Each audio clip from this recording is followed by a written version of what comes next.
Inter విద్యార్థులకు మధ్యాహ్న భోజన పథకం హర్షణీయం. ముఖ్యమంత్రి చిత్రపటానికి పాలాభిషేకం. ఇంటర్మీడియట్ విద్యార్థులకు అల్పాహార పథకం, మధ్యాహ్న భోజన పథకం వచ్చే విద్యా సంవత్సరం నుంచి అమలు చేయాలని నిర్ణయించడం పట్ల పలువురు లెక్చరర్లు, ప్రిన్సిపాల్స్ హర్షం వ్యక్తం చేశారు. ఈ మేరకు శుక్రవారం నాడు రాష్ట్ర బడ్జెట్లో నిధులు కేటాయించిన సందర్భంగా ముఖ్యమంత్రి రేవంత్ రెడ్డి చిత్రపటానికి ఇంటర్ స్పాట్ వాల్యుయేషన్ క్యాంపు కొనసాగుతున్న సిద్దిపేట ప్రభుత్వ జూనియర్ కళాశాల బాలుర లో పాలాభిషేకం చేశారు.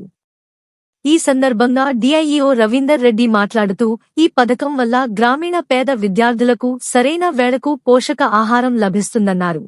ముఖ్యమైన నిర్ణయాలు తీసుకున్నది. ఒకటి, మధ్యాహ్న భోజన పథకం మన ఇంటర్మీడియట్ విద్యార్థులకు ప్రవేశపెట్టింది. అలాగే ఉదయం పూట బ్రేక్ఫాస్ట్ స్కీమ్ కూడా మన విద్యార్థులకు ప్రవేశపెట్టింది. ఈ సందర్భంగా ముఖ్యమంత్రికి ధన్యవాదాలు తెలియజేస్తూ మనము ముఖ్యమంత్రి గారిని పాలాభిషేకం చేయడం జరిగింది.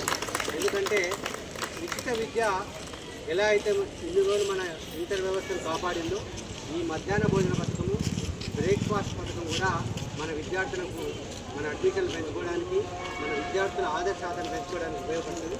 ఈ సందర్భంగా ప్రభుత్వానికి మనము ధన్యవాదాలు తెలియజేస్తూ గౌరవ ముఖ్యమంత్రి గారిని పాలాభిషేకం చేయడం జరిగింది.